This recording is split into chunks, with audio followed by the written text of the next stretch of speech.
Do you see it? Please tell me you see it. I mean, I hate to sound like a crazy conspiracy theorist, but you have to see Agenda 21 is really on the schedule.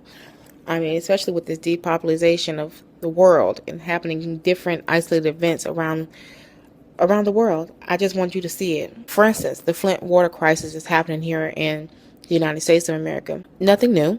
There's plenty of water crisis happening in many cities and towns within this country. Mainly what's gotten me is the lead poisoning that's happening in the children, the increase of the lead poisoning. And that is irreversible damage that's done to those children.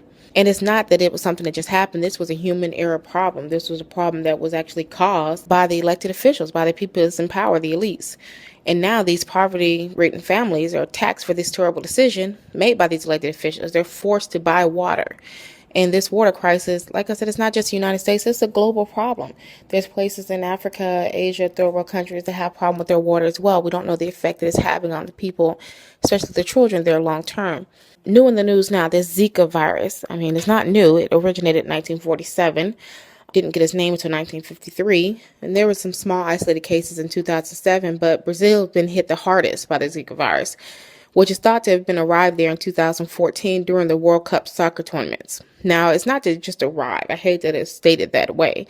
It's basically exploded.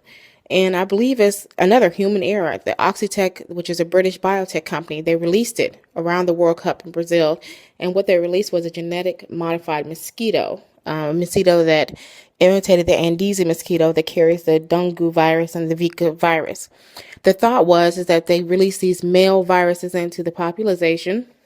They're going to die off. And before, if they only mate with a female, which only mates once in her lifetime, they would create a larvae. They would have some kind of genetic kick in that would kill the larvae. Well, the only thing that happened with that is they didn't do any research to see if that would actually happen as planned. And now they have a 5% reproduction and survival rate. We have at least 1.5 million people affected in Brazil alone. It could spread to as many as 4 million people across the Americas in the next 12 months. I guess that's the reason why the World Health Organization has having an emergency meeting today. If they do declare this a worldwide emergency, it will only be the fourth time that they've done that. I do think that it's definitely going to be something going on there, especially with the Summer Olympics is supposed to be hosted in Brazil. Now, why did this all of a sudden happen right around the time the two major tourist attractions happen in Brazil, the World Cup and now the Summer Olympics is coming up?